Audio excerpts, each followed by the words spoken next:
5, 4, 3, 2, 1, 0. All engine running. Liftoff. We have a liftoff. Johannes Torpe is a well-known Danish designer who, among many other things he has done, for example, was the creative director at Bang & Olufsen and once had a space-themed nightclub called NASA. He is passionate about what he calls domesticating space, bringing space closer to people at large, beyond our existing community. We met at SpaceCom in Orlando earlier this year and finally had a chance to schedule a podcast episode to talk about all this. Enjoy. My name is Raphael Rodgin, and I'm an investor and advisor to space companies. Just as a reminder, this podcast is for informational purposes only, and nothing should be taken as investment advice. This podcast is sponsored by Nano Avionics, a satellite manufacturer and mission integrator. Their technologies enable many space companies worldwide to offer services that improve life right here on Earth, such as providing global connectivity, conducting Earth observation, or contributing to scientific discoveries. Check them out, and also check out my episode with the CEO and co-founder. Sadly, I am not a rocket scientist, but I'm an alumnus of the International Space University. ISU offers a number of educational programs about space worldwide. Check them out at isunet.edu. And just some final things before we start the episode about ourselves. If you enjoy the podcast, please leave us a 5-star rating on your favorite podcast platforms such as Apple or Spotify. If you want us help expand our work, you can do so and support us at www.patreon.com/Space Business Podcast, and we'll also put that link in the episode notes. And lastly, you can follow us on Twitter at podcast_space. Hey, welcome back, space enthusiasts. We are here back with another episode, and it is one of our arguably non-business episodes, or at least not purely about business. Longtime listeners know that every few episodes, even I get bored just talking about business with entrepreneurs, even though, of course, that is very exciting. And I need to talk to other exciting people who have a connection to the space ecosystem, like astronauts or artists and designers, which is the case of today's guest, Johannes Torpe. Welcome, Johannes. Well, thank you very much. I'm very happy to be here and happy to get this great introduction, which I think fits pretty well into the bracket of non-space, but pretty spacey at the same time. Oh yeah, we're raising expectations here. But Johannes, if you don't mind, could you just give us a few minutes introduction of who you are, what you've been up to, what you've been doing, what excites you? Absolutely. I mean, also as a broader perspective, you could say I'm Danish, as you can probably hear in my accent is called Denglish. So we try our best, but it will always be recognized. Sometimes they think we're German, but we are not. We are, or Dutch, but we are Danish. Denmark is the small country, in Scandinavia, which is very clean and very happy. And I grew up here, and I did my first businesses as well in this country.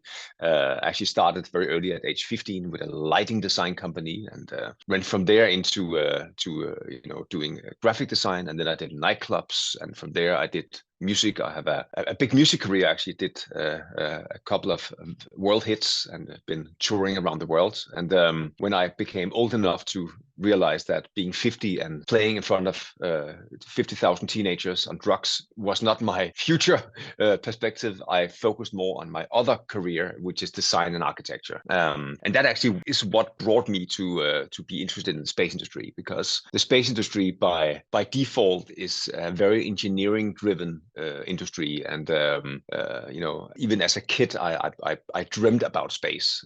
When I was 5 years old, I watched Stanley Kubrick's A Space Odyssey for the first time, and when I watched that, I knew that I wanted to do something with design and something with space. So it was kind of like a coming together. Working with the space industry would be super exciting. And meanwhile, all that, I also had a couple of other interesting positions. I was chief creative officer for Bang & Olufsen, which is a Danish audio, a video brand of super luxurious products that many people know and fewer people own because it's highly expensive. But nevertheless, it's been a super interesting journey to do all this and understanding both sides of the business, both, being a consultant, being an architect and a designer, helping people solve complex programs and problems. And then on the other hand, sitting in a big corporation on the other side and receiving, suggestions of design and solving it and creating it. So I've tried quite a lot of things in my life. And that's why, working with the space industry is something that is of deep interest to me, and we are doing pretty well in actually getting in to work with some big organizations. So I think that it's exciting. I think maybe that was like a long introduction, but now you got an idea of where I come from at least. No, thank you very much. Thank you very much for that. I mean, maybe first of all, you did mention in the middle there your career as a successful career as a musician, and this is an audio podcast, so people can't see, but you are actually in the middle of a recording studio, surrounded by tons and tons of percussion equipment. And Yeah. I love drumming. Do you mind giving us a quick drum roll for the rest, as an intro for the rest of the podcast? I think if you make a joke, I can make the drum roll. Make a joke. Come on, you can do it. Okay, space joke. Okay, I'm gonna steal one from a friend. Okay, why did the moon stop eating? I don't know. Because it's full. Aha! Yeah, you got it. The drum roll. Drum rolls are very important in life, and it's not the same as saying. If you actually have drums in front of you, why not use them? Okay, coming up, I don't know how to follow on from this. Drum roll is very cool.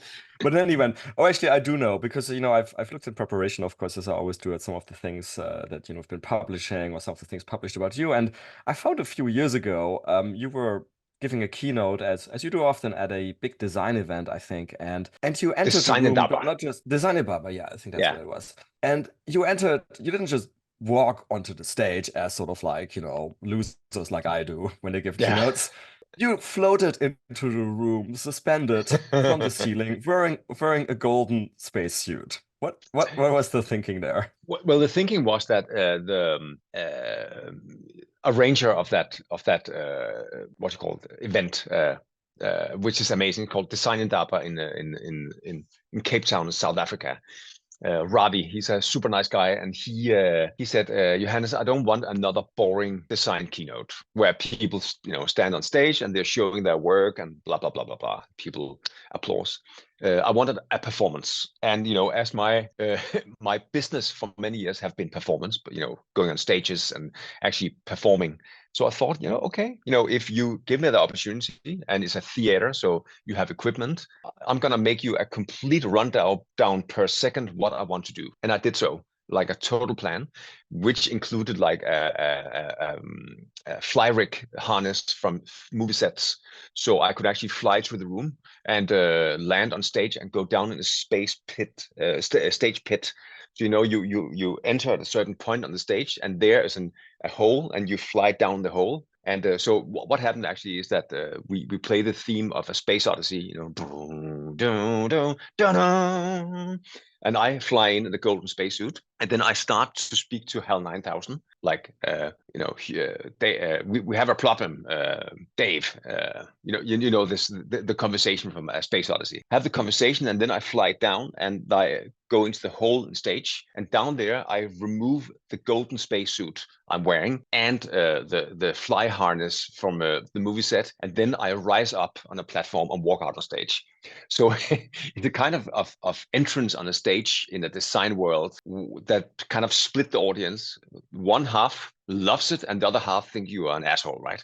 And I think that was a very funny thing to enter. And then apart from that, I also played one of my hits on stage with a singer and dancers and DJ and everything. So it was kind of like telling a story about where you started as a child. And the story is that when I was 5 years old, I watched A Space Odyssey. I dreamt about space. And that kind of made me realize that I wanted to work with the space industry in some capacity, with whatever I could do with design. And that 5-year-old boy, when you're a small kid, you kind of create this narrative for yourself, these dreams. And I always thought when I was a child, if I had any problems, I could wear my golden spacesuit. It was kind of like something I thought always. If I was wearing that golden spacesuit, it would protect me from the world. And that's a story I'm telling in that keynote, that you have to remember what brought you to become who you are. It's not always your parents. They have a certain part of the trajectory of your life, but it's also yourself, what you envision at a very early age. And I envisioned that I would do something with space and design, and I would create stuff, and the golden spacesuit would protect me. So it's kind of an analogy of the childhood dream, and which I think is super important in everything we do. And I just told my story there, and I in generally I find keynotes to be, with exceptions of few, pretty boring. It was pretty much like people presenting their work, and they don't give very much of themselves, and I choose always to do that. I like to tell a personal story when I go on stage, because I think I owe people to give something of myself. Then it's up to them if they want to receive it, right? If you get my point. Yeah, absolutely. I think this sort of like, let's call it like, it's also channeling the inner child, right? And staying connected to that, and sort of like you said, your heritage makes you drive. But so I think this is, and you probably agree, this is not only you, right? There's something, when we talk about space, it seems to be something almost universal and visceral, right? Like, and how many people are there when you ask them like, okay, what did you dream about as a child? And we consider it stereotypical, but many of them would answer, oh, I want to be an astronaut, right? Yeah. And it's not just a generation, that grew up around like us, that actually grew up sort of at the very back end, I guess, of Apollo and golden age of space exploration. Yeah. Right? It's also people after that. And that's fascinating. So you have something like almost universal that connects us. And now I think you and I are among the people who think that space is really going through a sort of renaissance again, and we may be for sure about to have another golden age. How can we sort of work with this base that we have, that space is such a universal, visceral thing, and now connect people to what's going on in space, right? Because yes, it is universal and visceral, but on the other side, of course, it is, as I think you mentioned a few minutes ago at some point, it is sort of like, really high tech. It is literally the proverbial rocket science. It can scare people off. You don't know what's going on. And it's not only you don't know what's going on a technological level, it's also some of the things are now happening so quickly that you just don't know what's going on in general. It's like, wait a minute, people are talking about settling Mars. Like, what the hell is happening? Yeah, exactly. How can we work with what people have and sort of use things like you're doing, dramatic entries, but also like design, architecture, all of this, the arts, to connect people to what's going on? Yeah, but it's a super interesting thing, because it's quite some years ago, I think it was 2015, I did my first space industry talk, and that was at the conference called ISPCS in New Mexico, Las Cruces, at the Farm and Ranch Museum. It was the most random thing, but it was pretty lovely to go there and meet all these people that I speak often with today. Frank Culbertson being one of them, the great astronaut. And when I went there, there was like this public press conference where taxpayers, citizens could go and ask questions to the space industry people. And there was like outside in a big tent, and there was like this panel, and then taxpayers came and get free beer and ask questions, which was interesting. And I went there. I was there early, so I went out and I sat down, and I consider myself knowing a lot about space. And this panel was sitting there, and then the first question, so any questions from the audience? Yes. A guy, he stands up and he's like, "Hi, my name is Bill. I'm a local citizen here from Las Cruces, New Mexico, and I would like to ask you guys, what are we using our taxpayer money? Why are we going to space? Why are we going to space?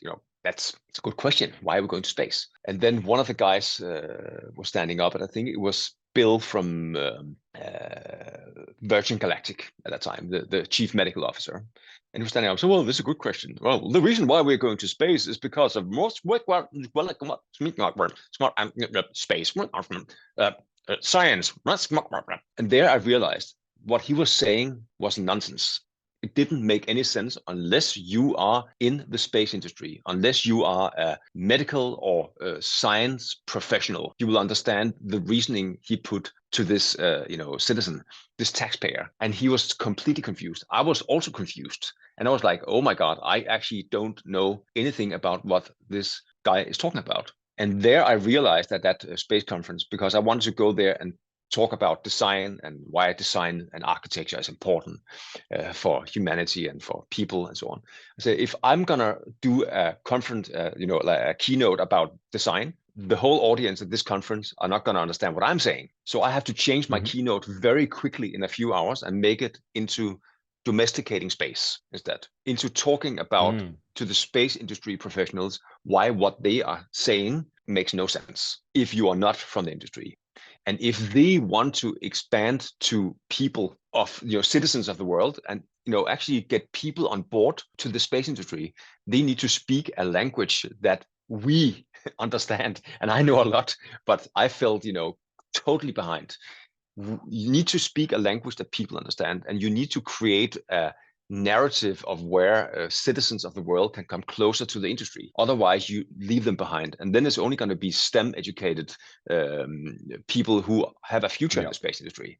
And with the goal of 8 million more employees in 15 to 20 years to join the space industry, that's not going to be achievable. It's going to be impossible unless you start opening up and being way more open to people. And that's what I realized. So I did a new keynote where I talked about that instead. And the whole room was like, yes, thank you. You're right. We are doing terribly in communicating. Please help us. What can we do to this? So I basically had all the people, not all of them, but most of the room afterwards coming, let's talk, let's do something together. But it's very difficult for the space industry because it is driven by, engineers and STEM educated people, defense, aerospace, and, to speak in a more layman's language is very, very difficult. And the only way you can do it is actually to get people closer by being more inclusive and being more open and creating experiences that can be open to the audience and to the world, right? And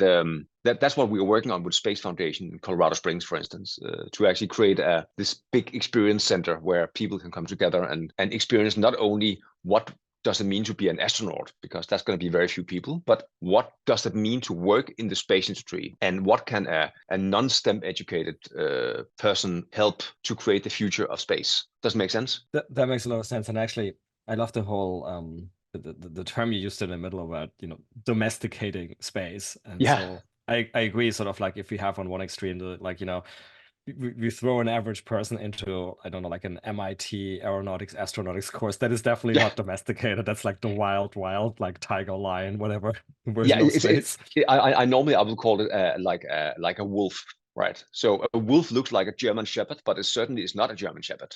But the German shepherd is a domesticated version of the wolf. So it's like Space is the wolf. It's funny you mentioned that, because my next sort of like facetious question was like, okay, we're talking about domesticating and had pets. Do you think space is more like a dog or a cat? Well, I mean, space is definitely a cat. It's not something that when you say, come over here, it's not going to run over to you and lick your hand. A cat is going to be more like lying and looking at you. It's like, what do you want? And that space is like is something that you really have to want to go to. And in my naive mindset, also being non-STEM educated, I feel that actually, long story short, I'm actually non-educated. I went 3 years to school my whole life, so I don't have a high school diploma, or I haven't been to university. So everything I've done is always done by creating a new business and doing that and learning from that, right? So that's also why maybe when you have a different kind of mindset, you're not limited to what you should do based on your education. So to me, the whole world is open. I can do everything, and that's why I can also work with the space industry and help, creating a new narrative and get people, maybe not like myself, but people who are not necessarily highly educated, to be joining the space industry and really doing something brand new, creating the new narrative. Yeah, and so let's stick with this topic of domesticating space, because I find it fascinating. I agree, it's really important at this point in time. Yeah. For many reasons, including reasons you already alluded to, that we need to drag many more people into the space sector as workforce, as entrepreneurs, as investors, and so forth. Many more than we have right now, because otherwise we'll have bottlenecks, which we're actually frankly already starting to experience. Oh yes. So I'm just going to throw out some examples of potential ways of connecting space with let's say everyone non-STEM, normal, whatever you want to call them, people like non-nerds or something. I'd be curious to hear sort of your opinion. And I apologize if some of stuff may seem sort of like very trivial or something. Fine.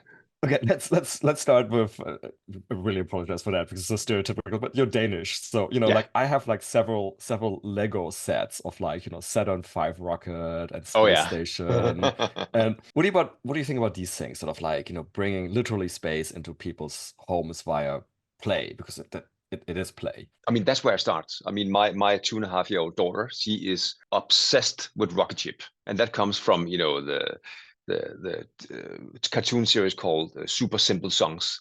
And it's a songs like, we're going to a rocket ship, we're going to the moon, dun dun dun dun, and then just like a countdown. It's like 3, 2, 1, rocket ship. Wah! So she is absolutely everything she talks about is rocket ship or dinosaurs, right? And it starts with play, and I like the question a lot because that's also how I started. I started also playing. I got like a scale model of I think Saturn V rocket. It must have been, and that made me play with that one. I also destroyed it, I think, at a pretty young age. But it kind of already there. It gives you this feeling of doing something extraordinary. And then it was the space shuttle at a young age. Also, I had like this poster where it was like a cut through of the space shuttle on my wall, and that kind of playfulness that Lego did. There were some of the first companies that actually did like a space theme, and I know one of the guys who was the designer of the space project, a good friend of mine called Bjarke, and he said that in the beginning they didn't know if it would succeed. It was not affiliated with NASA or anyway. It was just like their own space, thing. But very quickly they could see that the kids love something technical they can build. So I think there is a direct link to the more we can create something that is space themed for kids to start playing with, the more we get them interested in both in STEM education, which would be the larger goal of educating people nicely, but also in imagining new stuff. And that's why I think Lego did the right thing. And I think it's the best start if you want people interested in space is by play. Playing is like what is the foundation of a human being to become, right? Agreed. And so for me, sort of potential extension of play, so the sort of next thing I ask you your opinion on as a mechanism of connecting space to everyday people, Yeah. is you mentioned experiences. And so one way of experience, again, may seem sort of very trivial or cute, is like theme park type things. Yeah. And I actually noticed that, I'm a relatively big Disney fan, and the first Disney park, Disneyland, that was open sort of around the beginnings of the first golden age of Yeah. space, right? And Exactly. and Walt Disney made a conscious choice, if people know the Disney parks, that divided into various what they call lands, right? And one land is called Tomorrowland. Yeah. And it's all like futuristic, and you have some rocket themed things there. And of course, you have what's called Space Mountain, which has a roller coaster inside, Yeah. right? And of course, then what happened is Disney has never renovated this since basically the beginning of the parks. And these days it looks completely like something like really cute and retro. But Yeah. back in the day, that was arguably state of the art, and it was Oh kind my of God, yeah. trying to bring closer what's happening to the people back then. What do you think Absolutely. of something like that? What I think is really funny about that is that it's the sad experience. I've been to Kennedy Space Center numerous times, and I also actually spoke at the Kennedy Space Center for the engineers, like in the big auditorium, and talk about this, and which was super interesting because also when you visit the exhibitions there, the problem is that space is actually very retro. So nobody talks about the future. They all talk about the achievements. And the achievements are, of course, absolutely unbelievable. What has been achieved from the very early days of the space programs and the shuttle program and so on and so on. But nowhere in those facilities where there is experience to be heaven for kids and grown-ups is there anything about the future, or extremely little. It's mostly like, oh, here's the space shuttle, you come in the space shuttle and there's like a 3D projection on it and so on, and then you leave by there. So this is what we have achieved. It's not about this is what we're gonna achieve in the future. And I feel that there's an enormous potential in bringing the future of space closer to the future generations, and nobody's doing it. We are working with Space Foundation to do it in their Colorado Springs site, and there's no doubt it's a great idea. But I'm wondering why we can't do the same thing, where actually there's launches in Florida, for instance, where you have like all the opportunities to do it. And it's something we are very interested in working with, and we are trying to find the right partners to do it. And another thing is, like, when you go to any of the space conferences, it is kind of the same thing. You have a lot of people talking about the achievements, and you have a lot of astronauts who obviously are the ones who actually experienced space, where most of us have not. But again, it's very much talk about payloads and rocket technology and systems and flight, but it's not so visionary when it comes to talk about the future. And I miss that element of future thinking that Walt Disney actually did with his theme parks. Right now, there is no experience like that. It's still like a walk down memory lane, and I think there's something there that we can build a brand new narrative of the space industry too, because we need people to be involved. Otherwise, again, it's like a bunch of nerds talking about nerdy stuff, right?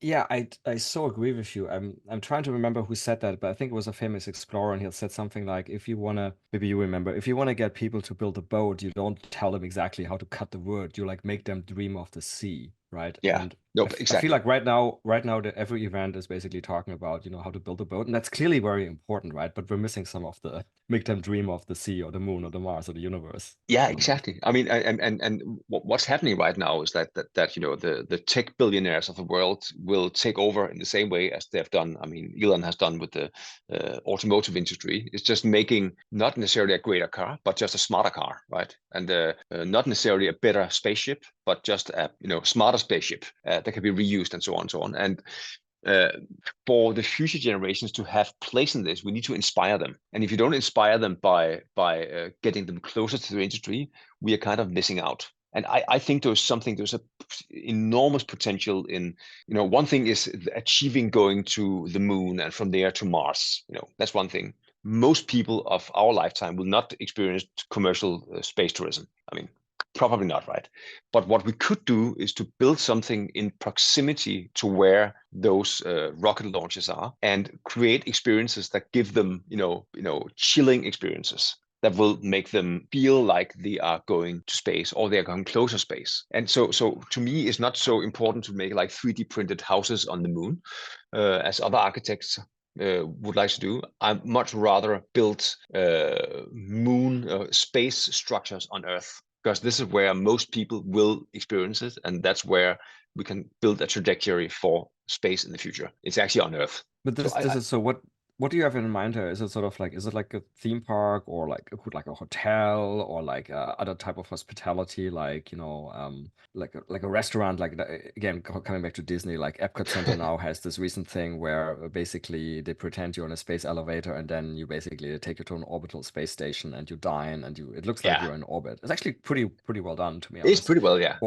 Or like a nightclub. Oh, and by the way, I saw somewhere when I was reading up about you that you used to own a nightclub called NASA. So I really would like you to talk about that too at the Yeah, end. sure. We'll get back to that one. No, I think it is exactly as a blend of all of that. I mean, to make a theme park, a space theme park, is kind of like the easy way to do it.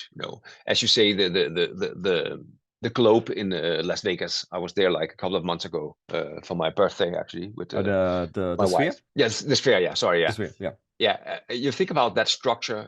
It holds 18,000 people, up to 24,000 people actually in one seating. It's like completely ridiculous. And it's cost $3.5 billion to build it. And it doesn't matter if you occupied all 25,000 seats 10 times a day. They're never going to recoup the money. It's simply impossible for that amount of money. But for the casino industry, it does not matter. What matters to them is that they can get as many people to come as possible, entertain them, and get them to go into the casino and lose all their money. So that's the real business, right? The space industry does not have the same drive. So if you should create something as magnificently crazy as that, it needs to be heavily subsidized by both governments and the industry itself. Otherwise, you can't build it. Because, I mean, you don't want to associate the space industry with a casino, because that's the only kind of money that can build something big enough. Meaning it has to be a business that can sustain itself, right? And I think that's the problem with doing theme parks, is that you can't do something that's only themed for one thing, because people want more experiences. And then it becomes Disneyfication, where it's everything from Pirates of the Caribbean to a space hotel to, you have to kind of get all your characters in. And it's not about space, it is about the characters, the franchisees that they have in their parts folder. of characters, right? So it's about a cartoon universe, and space is not a cartoon universe. Space is something that is incredibly important to the humanity and to the future, and that's why it should be taken more serious than a Disneyfication, if you know what I mean. We actually need to do it by base professionals, but also with an entertainment mindset that only people like architects and designers can actually do. If it makes sense, what I'm saying, I hope. Absolutely. So okay, the theme parks, I agree with you, very expensive, very high risk, and really kudos to like Walt Disney, who basically just went through with this vision. Yeah. But He began actually obviously. started, he actually started by copying the Danish theme park called Tivoli, which is the first theme park in the world, in Copenhagen, from Yes, and 1800. of course.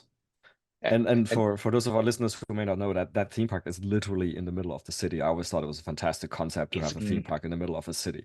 It is smack in the middle of the city. I live next to it, and it's an amazing place. It's a micro Disney World, but it was just before Disney World. And he went here and got inspired and did Disney World, which is fabulous. Highly recommended.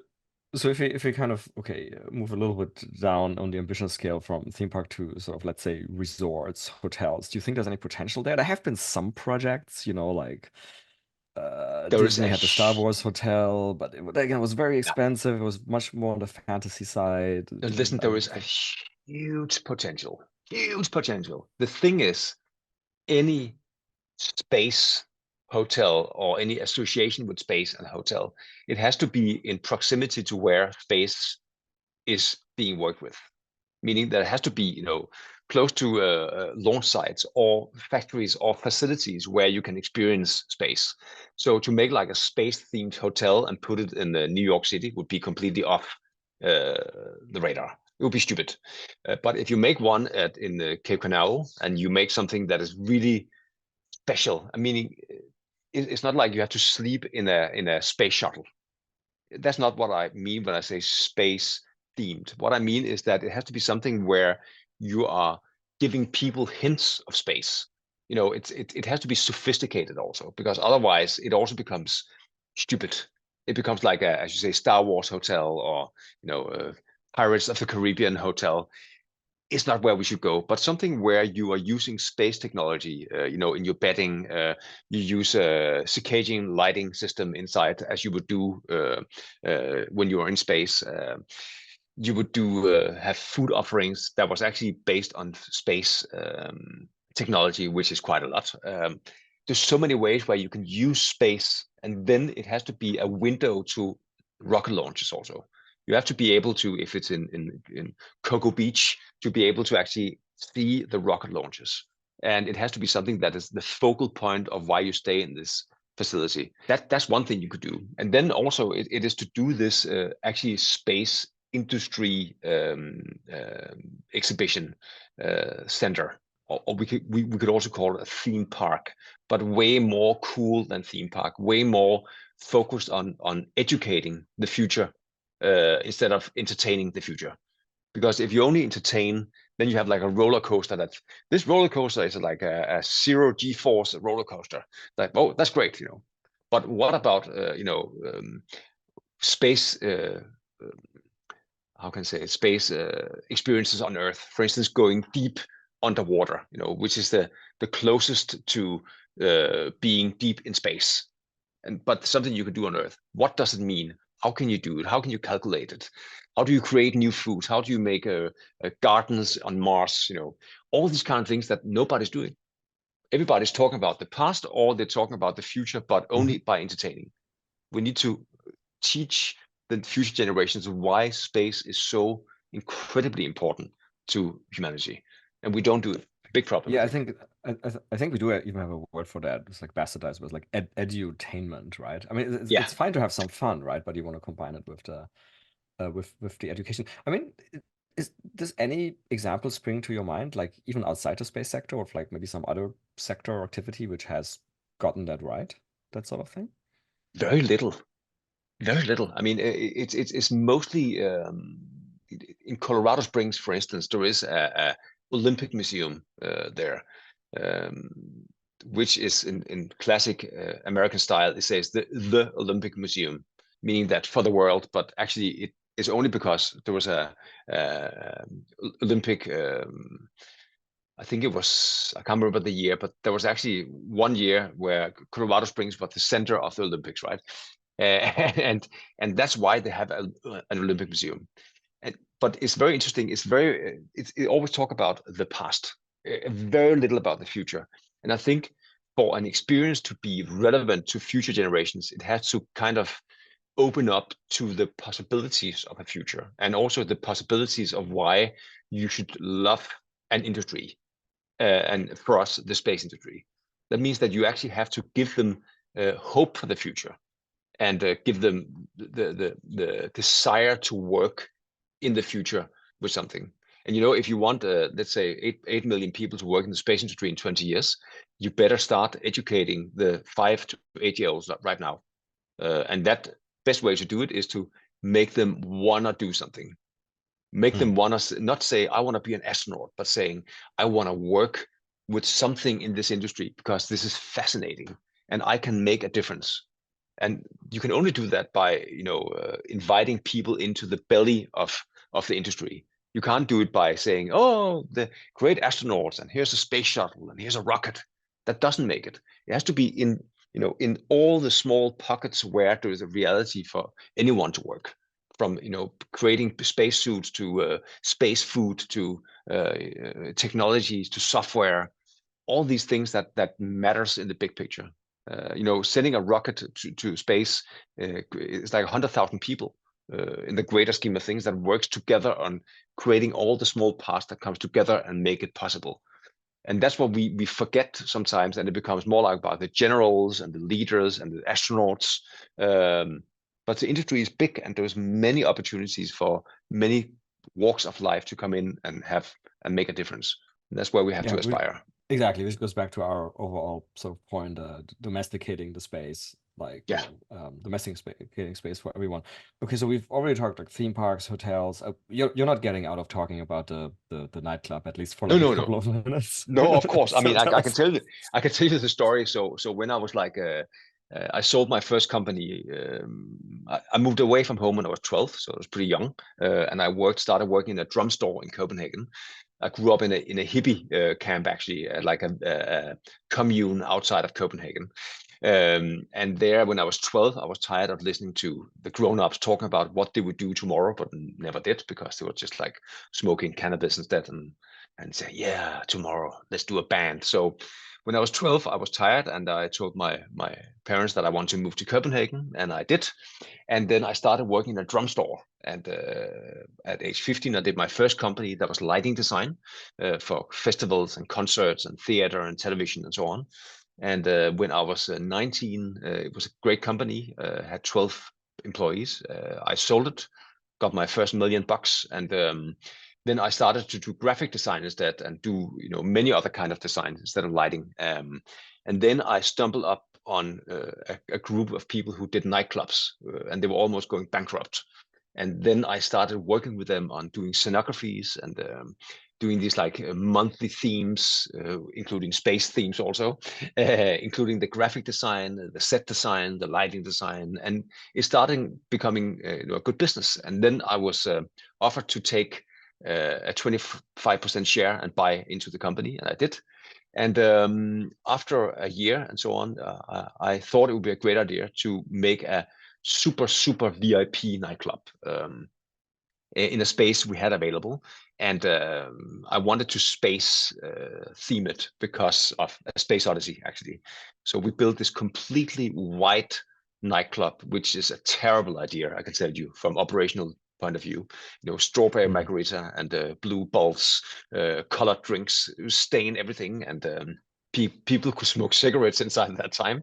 So there was also like cigarette burn marks on the resin floors, and all that was a nightmare. But it meant that we actually banned smoking after 6 months because it was too much of maintaining it, which was also good for people's health. But nevertheless, we made this white nightclub completely inspired by a Space Odyssey, to be honest. And once we talked about the naming, we actually chose the name of NASA. And it was very successful. The whole everything was completely in details, from the ashtrays to the uniforms. Everything was white with the NASA logo on. I mean, our own version of the NASA logo, of course, much nicer than the worm logo.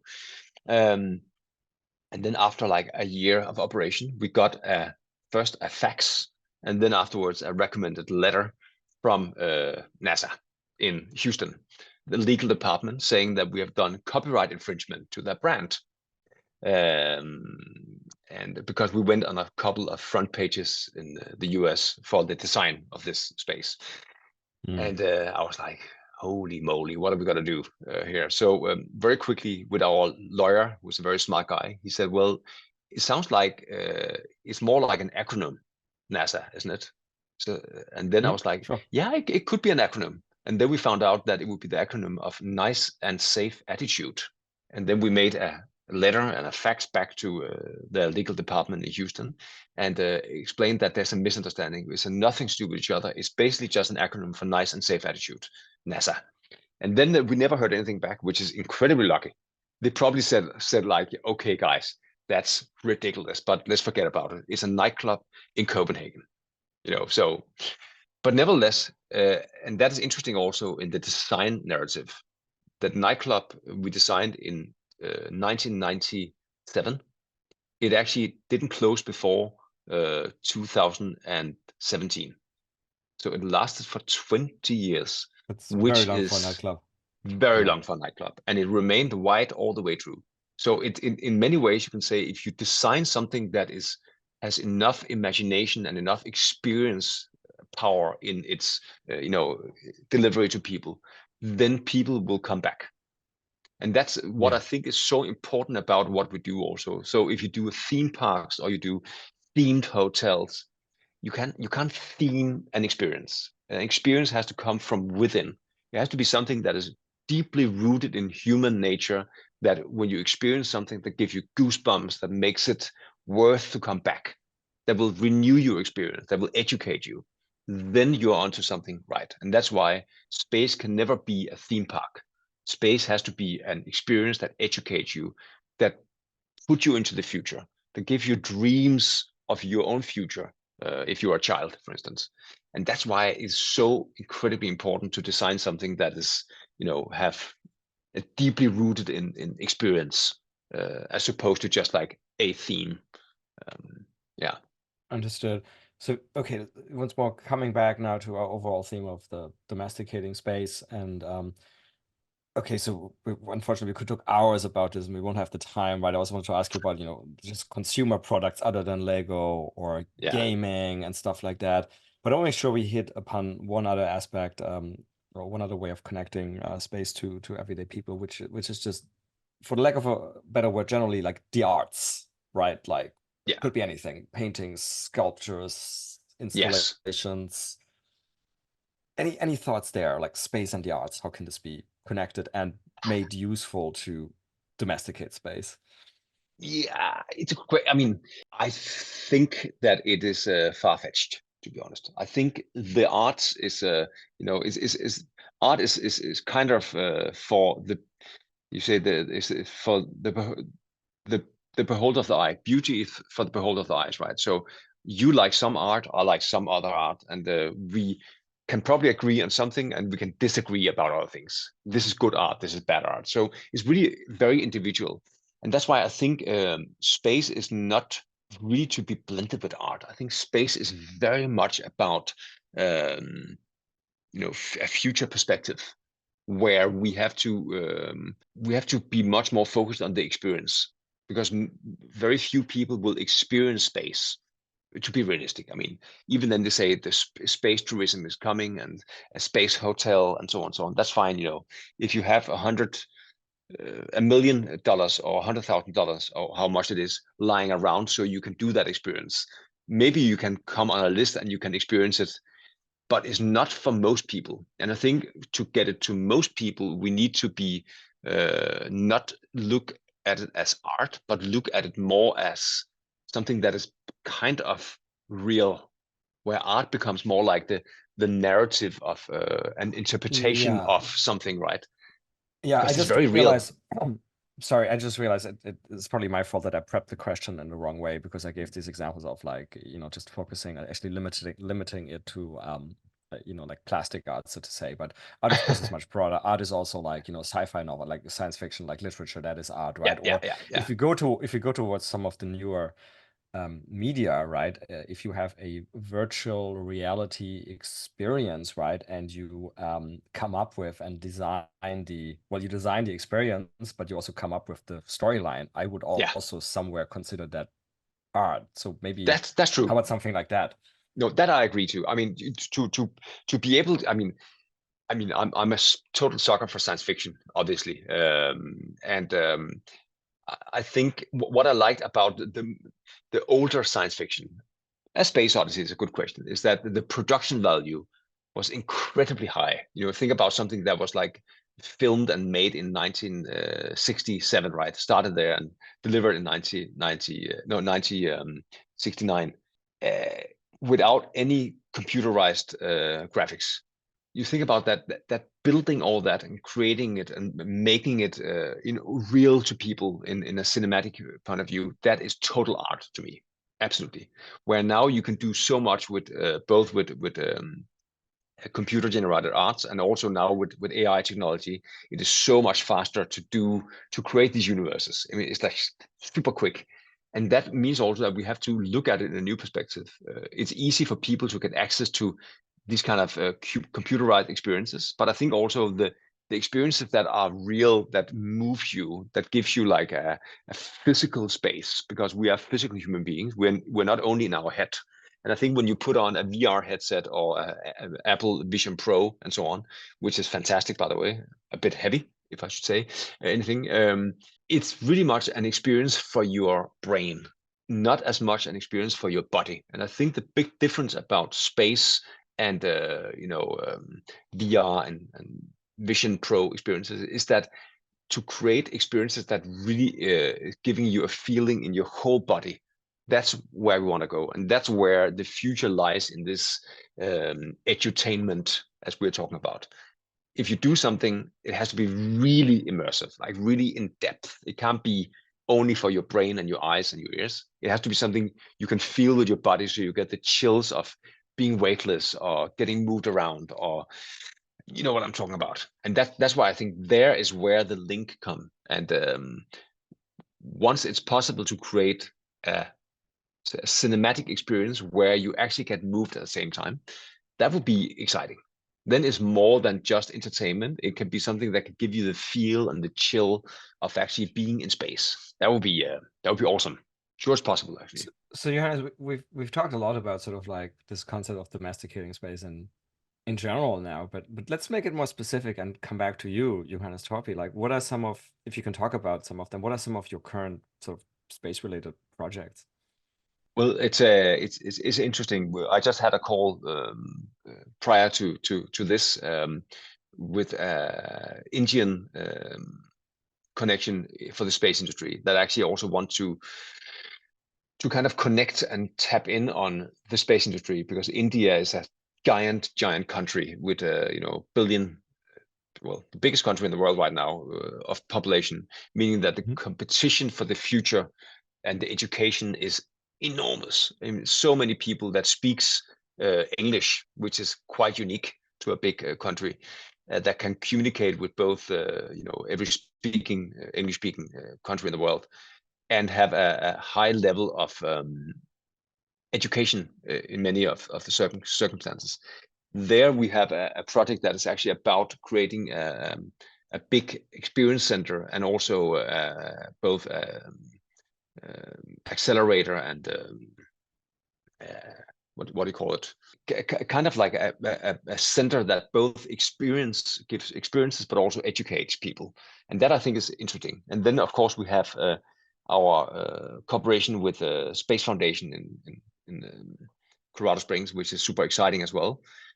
Where we have created this big narrative of repurposing their existing structure and making both experience center, but also educational center in Colorado Springs with public access, with a huge roof structure with a view to I wouldn't say Garden of the God because that's on the other height of the hill, but for Pikes Peak. So you have this amazing structure there that is both open to the public, but also have an amazing experience inside the belly of the building. So we are creating these kind of big projects that are really future driven. And then I also have a big interest in doing something in Florida, because I think Florida has enormous potential, both for hospitality experiences, but also for experiences that are, more immersive. And I think finding the right partner there and building something would be a priority for us. So we are working with different people to hopefully find the right setup to do that.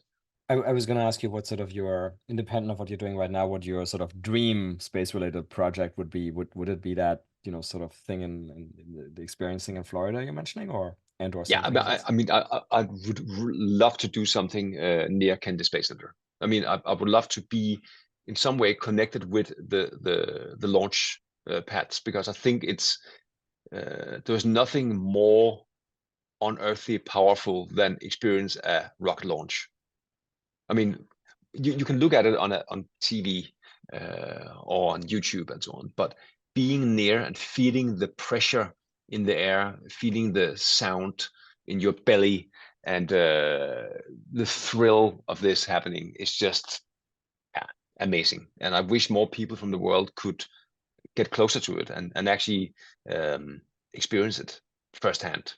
And that would be a great achievement to do that in close to Kennedy Space Center. Agreed. Top of the list. I hope more is going to happen, and so good luck with finding a project there, because I agree that's something that that needs to happen, and maybe more than one. Is there, sure. Besides your own projects, any other sort of, and it could be very broad, anything in the sort of realm of domesticating space that you thought is, okay, that's actually well done, other than the Lego we already talked about? Yeah, no, I think there's a lot that's well done, actually. It's, there's a lot of people that works mostly in micro clusters on doing something. I mean, Icon 3D, for instance, is want to 3D print on the moon and have these big robot 3D printers, which is amazing future technology as well, and doing a lot on Earth also, which is a good point of it. But educational wise, I think there is little to none. I mean, it's only like either the schools that have a little bit of access, or you can maybe participate, and a classroom can set a little payload up to space with a poem or a science project and so on. But I think we need to get the future space entrepreneurs and educators much closer to the industry, and I think we are failing in doing it right now. And I really would like to encourage both the listeners also in the industry to think about solutions for this, and we're very much willing to partake in anything that could create a platform for people to come closer, and I think that would be really a priority of the future, to be honest. Fantastic. Yeah, and we'll put your website and everything in the episode notes as well, so people want to reach out to be able to reach out. The Golden Spacesuit Talk. That's always good. Yes, the Golden Spacesuit Talk, absolutely, with the video. Yes, yeah, exactly. As an inspiration. Johannes, as we're unfortunately running out of time here, we'll come to our traditional closing question, which is about science fiction. And we've referenced science fiction so many times already in this talk, specifically 2001: A Space Odyssey. So actually, let me start there. 2001: Space Odyssey. So they have this very nice, well, I don't want to bias you. They have this orbital space station, right? Yeah. The famous scene with the walls and the rocket of the shuttle approaching the sort of rotating orbital space station. What did you think about the design in this movie? I loved it, because I think in so many ways, when you're weightless, and but what is interesting about that space station is that it must be, of course, it's pressurized, but it's a space station where he's running inside. He's running around the whole, circle of that space station. You see the scene where he's running, which is obviously not possible to do in space. Possibly, it's kind of working against gravity, right? But it's such an interesting set in that sense, and that the way that this is circular and the spaceship is coming in and in the belly of this structure. And also what I loved a lot about it is that, you know, in some of the opening scenes, he's calling back to Earth to his kids and speaking with his kids on this kind of like FaceTime telephone. And then he's checking into the Hilton Galactica hotel, sitting in this white universe with a curved around it. And then he's transiting to the next space ship with stewardesses with white hats and getting like a steak with a straw, you know. All those details that they thought about so early in this cinematic experience and science fiction is just fantastic. And recreating these experiences with this imagination in these days, with all the computerized possibilities we have now, has not been done ever to that detail again. And I think the devil is in the detail, and I think that's where we have to leave it. And we have to be able to, if we create something, be very detailed. All the small things that you never think people will notice, they will notice, because that makes it greater than the sum of its parts, right? And I think that's what real science fiction is doing. Is it really gives you like this, like, wow, I could actually be there. It feels real. And that's where I think, you know, the way we create experiences on Earth for space should also be. Yeah. It should feel like being there. And so coming to our important.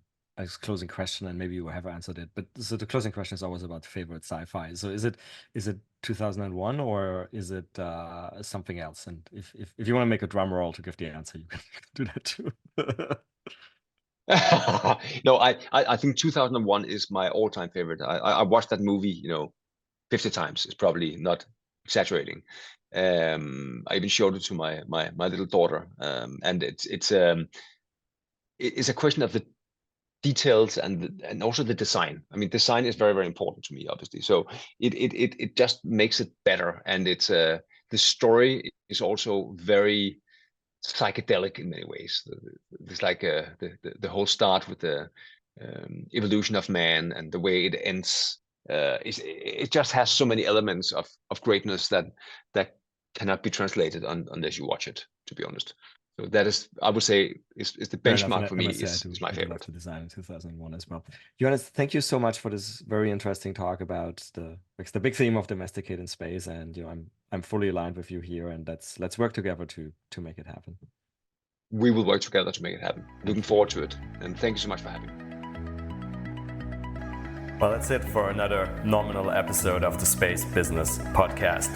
If you like this podcast, please consider giving it a 5-star rating on your favorite podcast platform, such as iTunes.